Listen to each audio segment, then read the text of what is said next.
Krystal, and welcome back to my Texas garden. Today, we're going to be talking about the grasses that are growing up through your hay. Now, if you're new around here, welcome. And if you're all about gardening naturally, go ahead and hit that subscribe button. And don't forget to smash the bell icon so you're notified every time I post a new video. Now, there's a big, huge misconception when adding hay to your garden as mulch.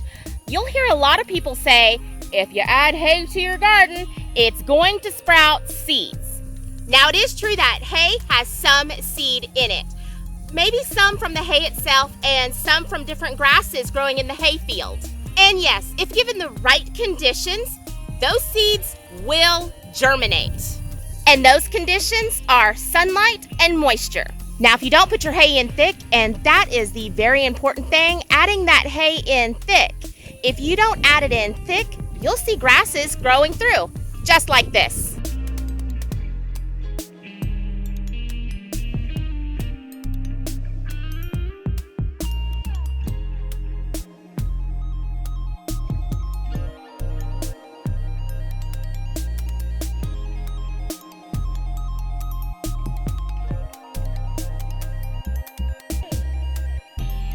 And when I talk about laying your hay down thick, we're talking 8 inches or more.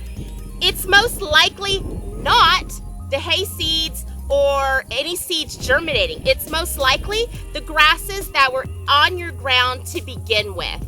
Now remember, hay breaks down fast, and as it decomposes, it's actually feeding your soil. So if your hay is not thick enough and it's breaking down and it's feeding the soil, it's actually feeding your native grasses that were already there, and those grasses are gonna come back big and lush and beautiful. Area did not have any hay when I planted the sweet potatoes here, so I had to add the hay in after the fact.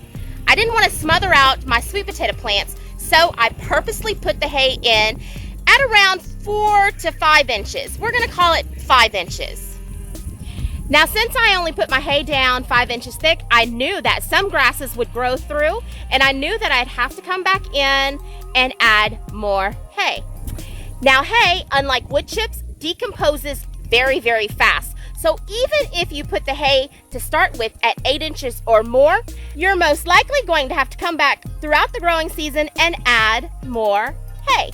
Now, if we take a closer look at the area where the hay was first laid, we're going to notice that the 5 inches of hay actually took out 80% of the grasses that were actually growing there in the first place.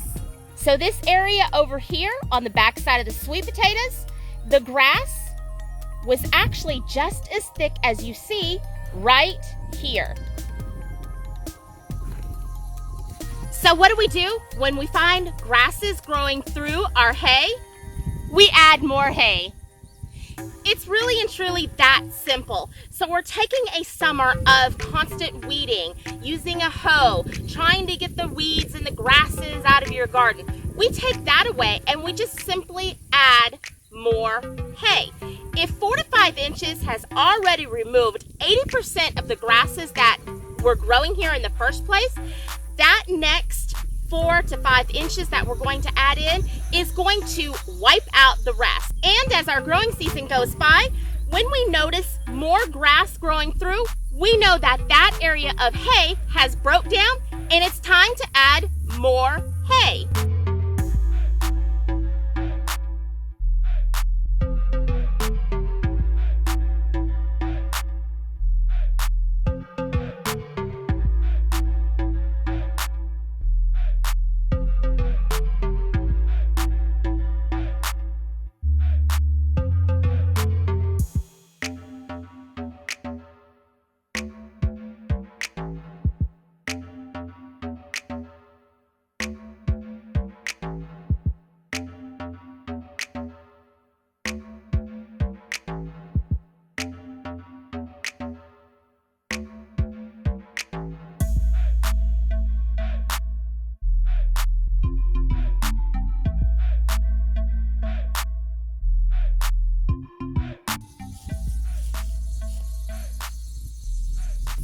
As you can see, it didn't take very long at all to lay down this hay.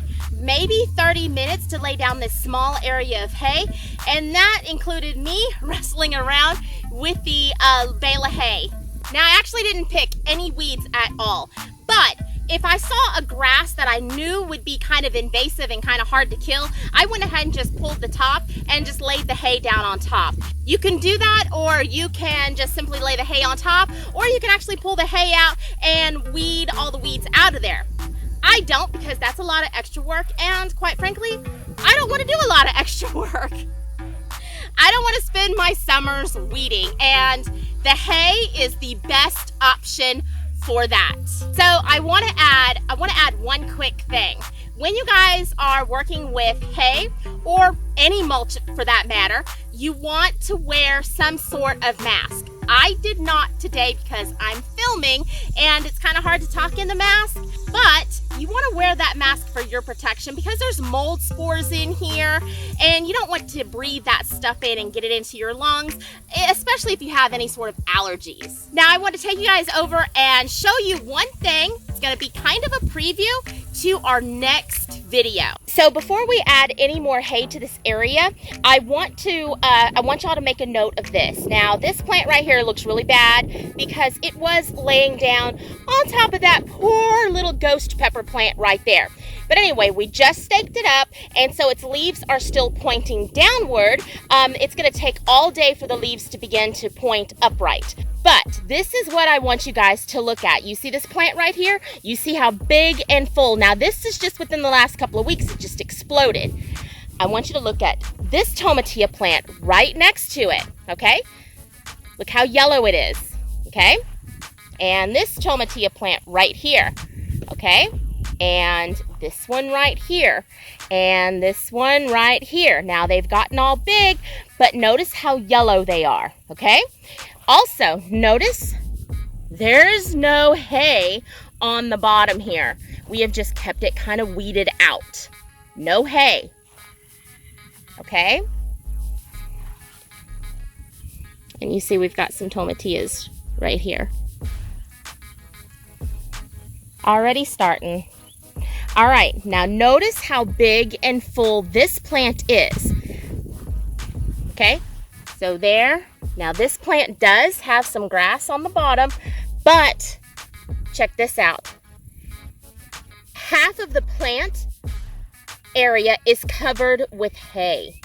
Okay, that's the note I want you guys to make. For more great gardening videos, go ahead and click right here and I'll meet y'all over there.